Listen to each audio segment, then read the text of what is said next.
Assalamualaikum warahmatullahi wabarakatuh. Kami dari kelompok 4 akan mempresentasikan mengenai proposal dan prototipe sistem informasi pada PT Sari Melati Kencana Tbk yang terdiri dari anggota kelompoknya Elsa Siti Alisa, Muhammad Fikri Irfansyah, Muhammad Alvin, Imaduddin, dan Maisha Fanya. Latar belakang PT Sari Melati Kencana adalah perusahaan yang bergerak di bidang makanan dan minuman, khususnya di industri waralaba restoran cepat saji. Berdiri sejak tahun 1987, perusahaan ini menjadi pemegang hak waralaba eksklusif untuk merek Global Pizza Hut di Indonesia, meliputi layanan Pizza Hut restoran dan Pizza Hut delivery. Dalam operasionalnya, perusahaan berkomitmen menghadirkan produk yang sesuai dengan selera konsumen lokal sambil tetap mempertahankan standar global. Selain itu, PT Sari Melati Kencana fokus pada inovasi produk, ekspansi jaringan, dan pemanfaatan teknologi untuk memenuhi kebutuhan konsumen yang terus berkembang. Sebagai perusahaan terbuka yang terdaftar di Bursa Efek Indonesia sejak 2018, perusahaan juga menerapkan prinsip tata kelola perusahaan yang baik untuk mendukung pertumbuhan bisnis berkelanjutan dan memberikan nilai tambah bagi seluruh pemangku kepentingan. Meski terus berkembang, PT Sari Melati Kencana menghadapi sejumlah tantangan dan permasalahan. Yang pertama adalah persaingan ketat industri kuliner cepat saji. Perusahaan harus bersaing dengan merek global seperti Domino's Pizza dan restoran lokal yang menawarkan harga lebih kompetitif. Kemudian yang kedua adalah ketergantungan pada lokasi gerai, khususnya pada pusat perbelanjaan yang menjadi kurang strategis saat pandemi COVID-19. Kemudian yang ketiga adalah perubahan preferensi konsumen yang kini lebih memilih memakan sehat, bernilai ekonomis dan praktis. Kemudian yang keempat adalah dampak ekonomi dan inflasi yang memaksa perusahaan menaikkan harga akibat meningkatnya biaya bahan baku sehingga mengurangi daya beli pelanggan tertentu. Kemudian yang kelima adalah tantangan inovasi produk seperti peluncuran menu baru yang harus benar-benar relevan dengan selera pasar. Kemudian yang keenam adalah adaptasi terhadap perubahan sosial dan teknologi, misalnya melalui pengelolaan platform digital, pembayaran elektronik, serta pengoptimalan aplikasi daring. Untuk menjawab tantangan tersebut, PT Sari Melati Kencana membutuhkan berbagai informasi strategis. Nomor satu adalah informasi pasar, data tren konsumsi, preferensi pelanggan, dan analisis kompetitor untuk merancang strategi pemasaran yang tepat sasaran. Kemudian yang kedua adalah informasi operasional, yaitu akses data tingkat kunjungan pelanggan, penjualan harian, dan pengelolaan logistik untuk menjaga efektivitas operasional. Kemudian yang ketiga adalah informasi keuangan, yaitu rincian pendapatan, biaya operasional, serta analisis laba rugi untuk mendukung investasi dan ekspansi. Kemudian yang keempat adalah informasi teknologi, yaitu inovasi digital, integrasi aplikasi, dan keamanan data pelanggan untuk mendukung efisiensi dan daya saing. Kemudian nomor 5 adalah informasi regulasi, pemahaman tentang kebijakan seperti upah minimum, pajak, dan standar keamanan pangan untuk memastikan kepatuhan hukum. Kemudian yang keenam adalah umpan balik pelanggan, yaitu data dari survei, ulasan, dan media sosial untuk meningkatkan kualitas produk dan layanan. Tujuan pengembangan dan manfaat pengembangan dari perusahaan PT Sari Melati Kencana Tbk. Tujuan yang pertama adalah mengintegrasikan semua proses operasional dalam satu sistem. Yang kedua, memberikan akses informasi yang real-time kepada seluruh divisi. Yang ketiga, mengoptimalkan pengalaman belanja pelanggan. Yang keempat, meninggalkan pengelolaan sumber daya perusahaan. Manfaat yang pertama adalah memastikan ketersediaan stok barang secara optimal. Yang kedua, mempercepat proses pengelolaan pemasok dan pengiriman barang. Yang ketiga, meningkatkan kepuasan pelanggan. Yang keempat, meningkatkan produktivitas karyawan. Yang kelima, mendukung pengambilan keputusan. Yang selanjutnya ada peran manajemen, operasional, dan teknologi. Yang pertama adalah peran manajemen. Manajemen memiliki peran penting dalam menyusun arah strategis perusahaan.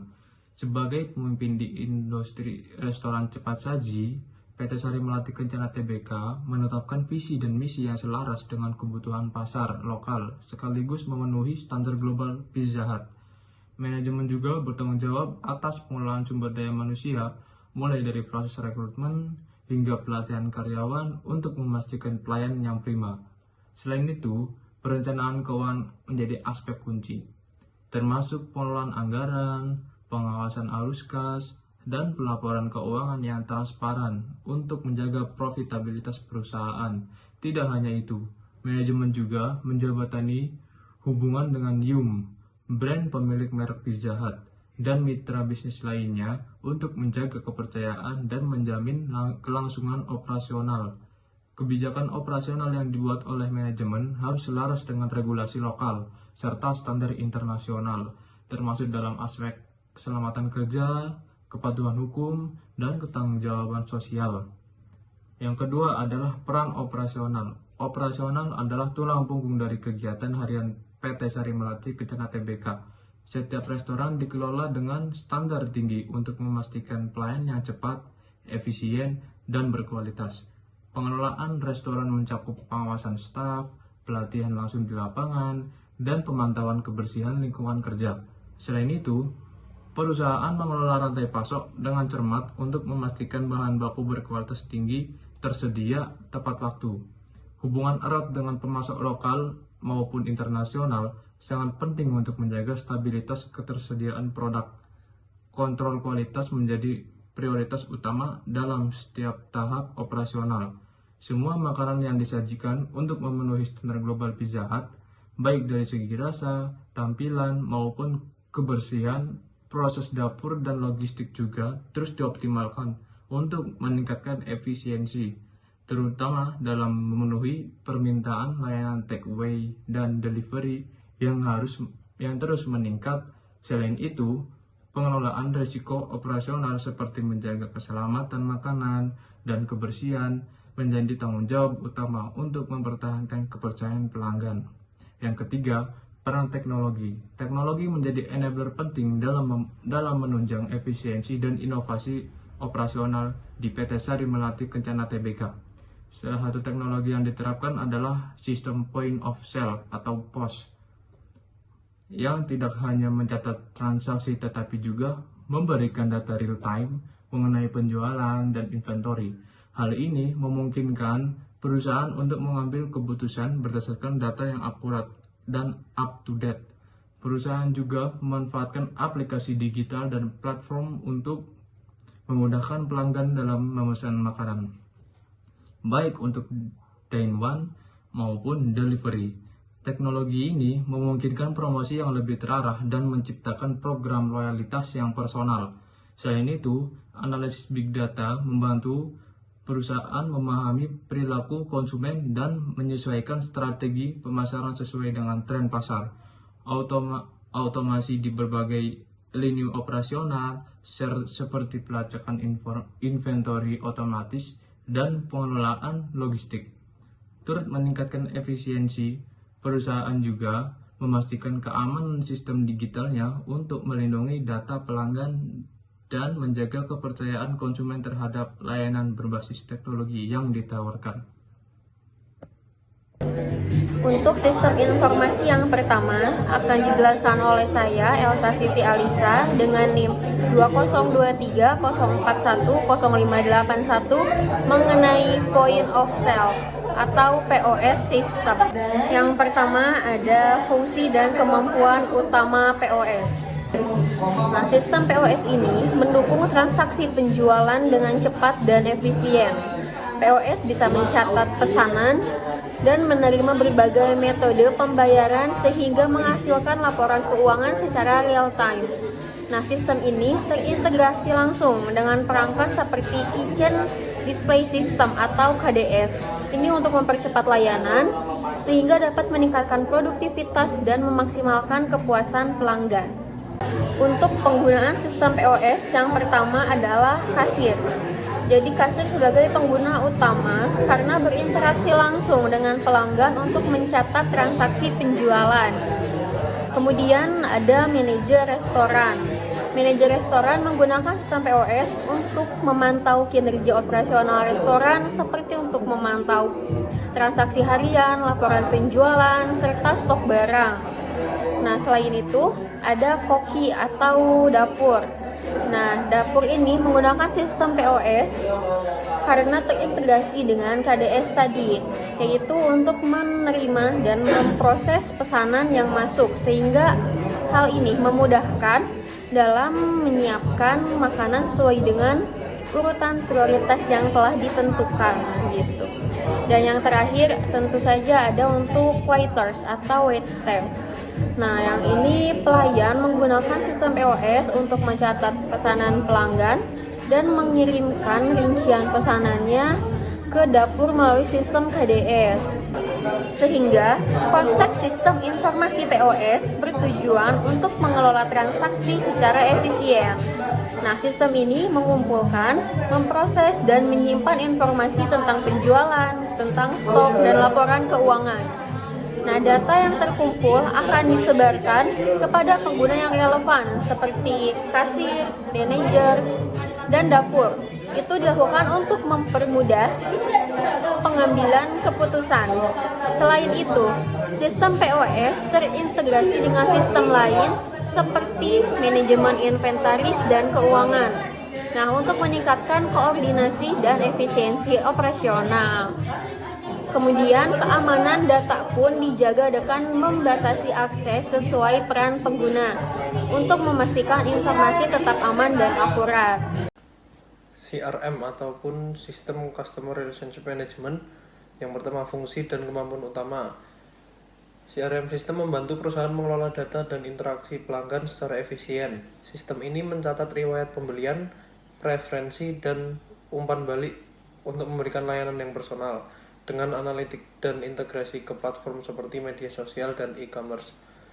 CRM mendukung peningkatan loyalitas pelanggan, percepatan penjualan, dan pertumbuhan bisnis.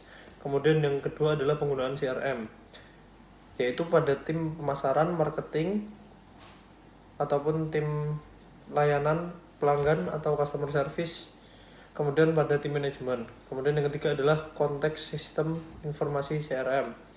Sistem ini mencakup manajemen inventory, pencatatan penjualan, dan data pelanggan. Teknologi POS modern mencatat transaksi secara real time, sementara layanan digital seperti pemesanan online dan program loyalitas meningkatkan pengalaman pelanggan. Analitik data juga membantu memahami tren pasar dan meningkatkan efisiensi operasional. Selanjutnya ada Inventory Management System atau bisa disebut dengan IMS atau MIS. Fungsi dan kemampuan utama IMS. Inventory Management System di PT Sari Melati Kencana Tbk mendukung pengelolaan stok bahan baku secara real time, memastikan pengisian ulang optimal, serta mencegah kekurangan atau kelebihan persediaan. Terintegrasi dengan sistem POS, IMS menghubungkan data penjualan dan inventory untuk mengurangi pemborosan, memproyeksikan kebutuhan stok, dan meningkatkan efisiensi operasional restoran. Yang kedua, penggunaan sistem IMS. Yang pertama, ada manajer restoran. Yang kedua, tim pembelian. Yang ketiga, manajer gudang. Yang keempat, tim keuangan. Dan yang kelima, tim operasional. Selanjutnya ada konteks sistem informasi IMS. IMS di PT Sari Melati Kencana Tbk mengelola stok bahan baku di restoran Pizza Hut, memungkinkan pemantauan real time dan terintegrasi dengan POS serta pengadaan. Sistem ini membantu merencanakan pasokan, menganalisis konsumsi, dan mengurangi pemborosan, meningkatkan efisiensi biaya dan layanan. Dan kemampuan utama SCM. Supply Chain Management adalah sistem yang digunakan untuk mengelola aliran barang, informasi, dan dana di seluruh rantai pasokan, mulai dari pemasok bahan baku hingga produksi akhir yang diterima oleh SCM. SCM mencakup berbagai fungsi penting seperti perencanaan, pengadaan bahan baku, produksi, distribusi, serta pengelolaan hubungan dengan pemasok dan pelanggan. Fokus utama SCM adalah meningkatkan efisiensi dan mengoptimalkan setiap tahap dalam rantai pasokan agar produk dapat sampai ke konsumen dengan biaya yang rendah dan waktu yang cepat. Kemampuan utama SCM termasuk otomatisasi dan integrasi proses yang menghubungkan berbagai pihak dalam rantai pasokan. Lalu pengguna sistem SCM yang A ada tim pengadaan. Tim pengadaan bertugas untuk menjalin hubungan dengan pemasok dan memastikan bahan baku yang dibutuhkan tersedia dalam jumlah yang tepat. Lalu B ada manajer logistik dan distribusi. Manajer logistik bertanggung jawab untuk mengatur pengiriman bahan baku dan produk jadi dari pusat distribusi ke cabang restoran. Dengan menggunakan sistem SCM, mereka dapat melacak pengiriman secara real time, memonitor rute pengiriman untuk efisiensi biaya dan waktu. Lalu yang C ada manajer gudang. Manajer gudang memanfaatkan SCM untuk mengelola stok barang yang diterima dari pemasok dan mengatur distribusi ke cabang restoran. Lalu yang D, tim keuangan. Tim keuangan menggunakan data yang dihasilkan oleh sistem SCM untuk memantau biaya dan mengelola anggaran terkait dengan rantai pasokan. Lalu E, tim operasional. Tim operasional yang bekerja di tingkat pusat dan cabang menggunakan SCM untuk memantau kinerja rantai pasokan dan mengidentifikasi area yang perlu diperbaiki, serta memanfaatkan data SCM untuk merencanakan kebutuhan stok yang tepat. Lalu F ada manajemen puncak. Manajemen puncak menggunakan laporan dan analitik dari sistem SCM untuk memantau keseluruhan kinerja rantai pasokan perusahaan. Dengan informasi yang akurat mengenai efisiensi operasional, biaya dan tren permintaan, manajemen dapat membuat keputusan strategis untuk meningkatkan kinerja rantai pasokan. Lalu konteks sistem informasi SCM. Di PT Sari Melati Kencana Tbk yang mengelola jaringan restoran pizza di Indonesia, Supply Chain Management atau SCM berfungsi sebagai sistem informasi terintegrasi untuk mengelola proses rantai pasokan, mulai dari pengadaan bahan baku hingga distribusi produk jadi ke restoran. Sistem ini memastikan kelancaran aliran barang dan informasi antara pemasok, pusat distribusi, dan restoran, sehingga setiap cabang restoran mendapatkan bahan baku yang diperlukan dengan tepat waktu dan biaya yang efisien.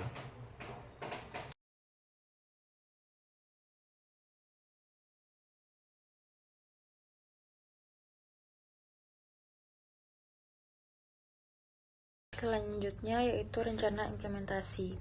Pertama adalah metode pengembangan. Pengembangan sistem untuk PT Sari Melati Kencana Tbk memiliki banyak cabang, proses bisnis yang integrasi, dan melibatkan berbagai sistem, seperti Point of Sale atau POS, Customer Relationship Management atau CRM, pengelolaan Inventory Management System atau MES, Supply Chain Management atau SCM, Human Resource Management System atau HRMS.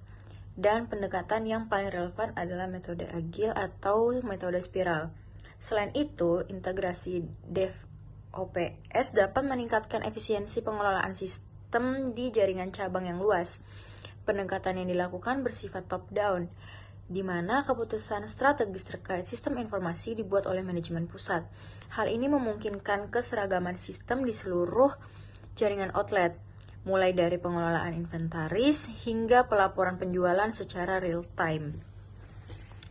Untuk meminimalkan risiko, perusahaan menggunakan pendekatan incremental atau bertahap. Sistem baru biasanya diuji cobakan terlebih dahulu di beberapa outlet, percontohan melalui pilot project. Melalui pendekatan ini, perusahaan dapat mengidentifikasi kendala teknis, memberikan pelatihan kepada karyawan, dan menyempurnakan sistem sebelum diterapkan di seluruh jaringan. Selain itu, pendekatan kolaboratif diterapkan dengan melibatkan manajer outlet, staf operasional, dan tim IT dalam proses pengembangan. Hal ini memastikan sistem yang direncanakan relevan dengan kebutuhan operasional dan mudah digunakan. Pendekatan ini akan memastikan keberhasilan implementasi sistem informasi di seluruh operasional Pizza Hut Indonesia. Selanjutnya di sini juga ada proses implementasi. Yang pertama-tama adalah analisis kebutuhan. Perusahaan memulai dengan mempelajari kebutuhan operasional seperti pencatatan transaksi, pengelolaan stok, dan pelaporan. Analisis ini menjadi dasar untuk merancang sistem yang efisien dan sesuai dengan kebutuhan. Yang kedua ada desain sistem. Dirancanglah sistem berbasis cloud seperti POS untuk transaksi, SCM untuk distribusi bahan baku, dan CRM untuk program loyalitas pelanggan. Infrastruktur pendukung juga disiapkan termasuk perangkat keras dan jaringan internet. Selanjutnya yang ketiga yaitu pilot project. Sistem diuji coba di beberapa outlet untuk memastikan kelancaran operasional dan mengidentifikasikan kendala. Umpan balik dari karyawan digunakan untuk menyempurnakan sistem. Selanjutnya yaitu pelatihan karyawan. Karyawan diberikan pelatihan intensif tentang penggunaan sistem baru, memastikan transisi berjalan lancar dan meminimalkan kesalahan operasional. Selanjutnya yaitu implementasi bertahap. Sistem diterapkan secara bertahap ke seluruh outlet untuk mengurangi risiko dan memastikan setiap outlet siap secara teknis. Terus selanjutnya lagi integrasi sistem, yaitu POS dihubungkan dengan SCM dan CRM, menciptakan proses operasional yang terintegrasi dan efisien termasuk dukungan terhadap aplikasi pelanggan. Dan yang terakhir yaitu evaluasi dan pemeliharaan, mengumpulkan feedback dan sistem pemelihara secara rutin untuk memperbarui untuk menyesuaikan dengan perkembangan teknologi dan kebutuhan pasar. Untuk jadwal implementasi, yang pertama ada minggu ke-1 sampai minggu ke-4 dilakukan analisis kebutuhan dan perencanaan sistem. Pada tahap ini dilakukan analisis kebutuhan operasional di outlet seperti untuk transaksi, pengelolaan stok, dan pelaporan. Setelah itu menyusun rencana pengembangan sistem informasi yaitu POS, SCM, CRM, IMS, dan HRMS, dan menentukan vendor serta teknologi yang akan digunakan. Kemudian pada minggu ke-5 sampai minggu ke-8 dilakukan desain sistem pengembangan. Pada tahap ini merancang sistem dan memilih perangkat keras serta perangkat lunak yang dibutuhkan, dan menyusun rencana integrasi sistem dan infrastruktur pendukung seperti server dan jaringan. Kemudian pada minggu ke-9 sampai minggu ke-12 dilakukan pilot project atau uji coba. Nah, pada tahap ini diterapkan beberapa sistem di beberapa outlet percontohan dan mengumpulkan umpan balik dari karyawan untuk melakukan penyempurnaan sistem berdasarkan hasil uji coba. Kemudian pada minggu ke-13 sampai 16 dilakukan pelatihan karyawan. Nah, pada tahap ini melakukan pelatihan kepada karyawan outlet tentang penggunaan sistem baru. Kemudian uji coba operasional dengan karyawan yang telah dilatih untuk memastikan sistem dapat digunakan dengan baik. Selanjutnya minggu ke-17 sampai ke-24 dilakukan implementasi bertahap. Nah, pada minggu ini mulai implementasi sistem di 20% outlet terpilih. Kemudian di minggu ke-21 mulai implementasi 50% outlet dengan pemantauan intensif untuk menyelesaikan masalah-masalah yang muncul. Kemudian di minggu ke-25 sampai minggu ke-32 dilakukan implementasi penuh. Nah, pada tahap ini implementasi di seluruh outlet 100% ini diterapkan, serta pemantauan dan penyesuaian sistem di outlet untuk memastikan semuanya berjalan dengan lancar. Dan minggu ke-33 sampai minggu ke-36 dilakukan integrasi sistem dan pengujian. Pada tahap ini, integrasi sistem POS dengan SCM dan CRM serta IMS dan HRMS untuk memastikan alur operasional yang terhubung. Nah, kemudian uji coba integrasi ini dipastikan nih untuk proses transaksi, manajemen stok, dan program loyalitasnya ini berjalan dengan lancar sesuai dengan rencana. Nah, terakhir pada minggu ke-37 sampai 48 dilakukan pemantauan, evaluasi, dan pembaruan. Pada tahap ini, pemantauan kinerja outlet melalui Business Intelligence atau BI. Kemudian evaluasi hasil implementasi dilakukan dengan pembaruan sistem sesuai dengan kebutuhan dan hasil analisis. Nah, pada minggu ke-45 dimulailah untuk pemeliharaan dan penyempurnaan sistem berdasarkan feedback dari outlet dan pelanggan. Kemudian ada rencana keuangan dan anggaran. Yang pertama adalah biaya perencanaan dan analisis kebutuhan. Ini dibutuhkan sekitar 150 juta. 50 juta dibutuhkan untuk memenuhi kebutuhan cabang, staf, dan karyawan. Kemudian biaya 100 juta dibutuhkan untuk aktivitas seperti konsultasi dengan vendor dan konsultasi dengan tim IT untuk merancang sistem yang sesuai. Kemudian dibutuhkan juga untuk dilakukan audit operasional untuk memastikan bahwa solusi yang dibuat itu benar-benar relevan dan sesuai dengan kebutuhan perusahaan. Kemudian ada biaya desain dan pengembangan sistem. Nah, biaya ini membutuhkan sekitar 675 juta rupiah, yaitu terdiri dari biaya pengembangan sistem POS sebesar 200 juta rupiah, pengembangan sistem SCM dan CRM sebesar 150 juta rupiah, kemudian pemilihan dan pembelian perangkat keras seperti server, komputer, kasir, dan lain-lain itu sekitar 250 juta rupiah, dan pengujian sistem serta prototyping 75 juta rupiah. Nah, ini akan menciptakan sistem yang modern, terintegrasi, dan mudah digunakan oleh staf maupun pelanggan. Yang ketiga adalah biaya pilot project atau uji cobanya. Tahap ini membutuhkan anggaran sebesar 230 juta. Ini untuk mengidentifikasi kekurangan sistem sebelum diterapkan secara luas. Nah, biaya ini mencakup pengadaan perangkat keras, percontohan, pengembangan perangkat lunak tambahan, dan pelatihan karyawan di outlet tersebut. Kemudian ada pelatihan karyawan. Ini dibutuhkan alokasi dana sebesar 300 juta rupiah. Karena ini merupakan langkah penting dalam memastikan kesuksesan implementasi sistem baru ini. Kemudian ada biaya implementasi bertahap, yaitu di 20% outlet sebanyak 1,4 miliar. Nah, pada tahap ini disiapkan untuk outlet terpilih, dilakukan untuk pendekatan bertahap, serta pengembangan sistem untuk penyempurnaan.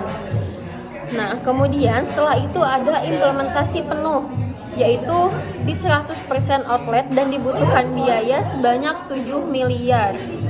Nah, untuk ini, dananya mencakup kebutuhan perangkat keras dan integrasi sistem di 100% outlet. Nah, jika tahap ini berhasil dan sudah dipastikan bahwa seluruh jaringan outlet memiliki sistem informasi yang terintegrasi dan siap digunakan. Setelah itu, ada biaya integrasi sistem dan pengujian. Pada tahap ini dibutuhkan biaya sekitar 500 juta rupiah untuk sistem POS, SCM, dan CRM. Ini dilakukan untuk menghubungkan dan menciptakan alur kerja yang efisien dan terintegrasi. Nah, sistem ini juga pada proses ini untuk dipastikan bahwa semua komponen sistem bekerja secara harmonis. Kemudian yang terakhir adalah biaya pemantauan, evaluasi, dan pembaruan. Nah, setelah semua sistem ini diimplementasikan, perusahaan perlu mengalokasikan sebesar 450 juta rupiah untuk pemantauan, evaluasi, dan pembaruan. Nah, ini dilakukan untuk menganalisis data penjualan dan kinerja outlet setelah dilakukannya sistem baru ini. Nah, hasil ini digunakan untuk evaluasi dan terus dilakukan untuk melakukan sistem pembaruan dan memastikan bahwa sistem tetap relevan dengan kebutuhan bisnis. Untuk permasalahan yang dihadapi, ada beberapa permasalahan. Yang pertama, kesulitan data untuk pengumpulan data yang tersebar dan tidak terstruktur. Yang kedua, tidak kesesuaian sistem. Jika sistem baru tidak didesain dengan mempertimbangkan operasional di cabang atau kebutuhan pelanggan, sistem bisa menjadi lebih rumit dan tidak efektif. Lalu resistensi pengguna. Ketika sistem baru diterapkan, karyawan di tingkat operasional mungkin menolak perubahan. Mereka cenderung merasa nyaman dengan sistem lama atau khawatir bahwa teknologi baru akan menggantikan peran mereka. Masalah sistem, selama tahap awal implementasi, sistem baru mungkin tidak berjalan sempurna. seperti error pada aplikasi pelanggan, keterlambatan pemesanan, atau kesalahan dalam pembayaran. Lalu ada integrasi yang sulit, tantangan untuk menyatukan sistem baru dengan yang lama, lalu keterbatasan anggaran. Anggaran yang melampaui rencana awal sering terjadi pada proyek besar karena adanya perubahan spesifikasi, kebutuhan tambahan, atau waktu implementasi yang lebih lama dari perkiraan. Lalu kurangnya dukungan manajemen. Jika manajemen tidak memberikan perhatian penuh terhadap proyek, implementasi prosesnya dapat terhambat baik dalam hal pendanaan, pengambilan keputusan, maupun sumber daya. Lalu ada infrastruktur yang terbatas, ketiadaan teknologi yang memadai seperti koneksi internet di cabang-cabang yang terpencil. Lalu komunikasi yang tidak efektif, biasanya terjadi koordinasi antar tim yang kurang lancar. Lalu pengelolaan perubahan. Selama proses implementasi, sistem lama mungkin harus dihentikan sementara atau berjalan secara paralel dengan sistem baru. Hal ini dapat menyebabkan ketidaksesuaian data, keterlambatan proses, dan kebingungan antar cabang. Untuk prototipe sistem yang pertama ada POS oleh Elsa Siti Alisa. Di sini ada form penjualan atau form transaksi yang terdiri dari nota. Ini menunjukkan nota yang keluar pada hari ini adalah nota keberapa. Seperti di contoh adalah nota yang ke-1. Kemudian ada tanggal. Ini menunjukkan tanggal transaksi dilakukan. Seperti pada contoh itu tanggal 5 bulan 1 2025. Kemudian ada ID dan nama penjual. Ini menunjukkan bahwa siapa sih orang yang sedang melayani transaksi tersebut. Kemudian ada nomor pelanggan dan nama pelanggan. Ini untuk memberikan informasi kepada sistem lain seperti untuk data pelanggan. Nah, di sini ada form menunya. Ini menunjukkan nama barang, harga jual, dan jumlah barang yang dibeli oleh pelanggan. Seperti di contoh ini ada pembelian packaging dengan harga jual Rp3.000 dan 2 buah. Sehingga ada total bayarnya itu 9.000. Nah, bisa diklik cetak kwitansi, maka akan keluar bentuk kwitansi seperti ini. Ini memberikan informasi tentang transaksi, tentang transaksi yang sudah dilakukan. Prototipe sistem CRM pada Microsoft Access yaitu tabel pelanggan. Isinya adalah yang pertama adalah nomor pelanggan. Kolom ini digunakan untuk mencatat nomor identitas pelanggan yang bersifat unik. Nomor ini berfungsi sebagai pengenal utama primary key dalam sistem, sehingga setiap pelanggan memiliki nomor yang berbeda. Kemudian yang kedua adalah nama pelanggan. Kolom ini untuk mencatat nama lengkap pelanggan. Contohnya pada tabel nama pelanggan yang dimasukkan adalah ideal. Informasi ini penting untuk mengenali pelanggan secara personal dan interaksi bisnis. Kemudian yang ketiga adalah alamat. Kolom ini berisi informasi tentang lokasi atau alamat pelanggan. Pada contoh tabel, alamat pelanggan tercatat sebagai Las Vegas. Data ini bermanfaat untuk pengiriman barang, penyesuaian layanan, atau analisis pasar berdasarkan lokasi. Kemudian yang ketiga adalah nomor HP.